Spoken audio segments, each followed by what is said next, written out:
al som zuali zai tu deu so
na kan nei nga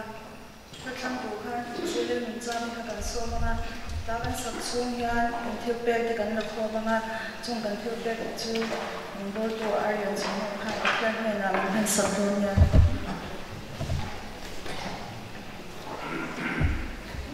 ya tu par se sim ka chan dam tu ge ni na mai le ni en po lo ni se ni ku le ba pu ya ni好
khat ol pa chungnung ber kan pathian ni pangai tu Krista le ku santana thok turi buat sai thalai te voina andai hin takanile nga min han tirin zaina ko sang ho tane program han hung sun zom le thaya imal som le khongai la min chan tir zong zonga lo thu kan su thar de che chuan zaina hian imi te kan lo kal khomin iram tam thil pe kan lo la khom ve le ta a heng te tang kai taka idu ngai manata I khongai na kuta kanal paiso Krista mingin kanal plane amen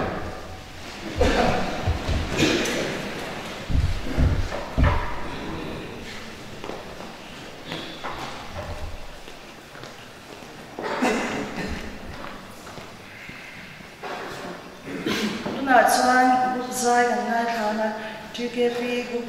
hen tangin TKP group zai kan somana chumi zo a PKHP group zai ka min chun zong ha don ya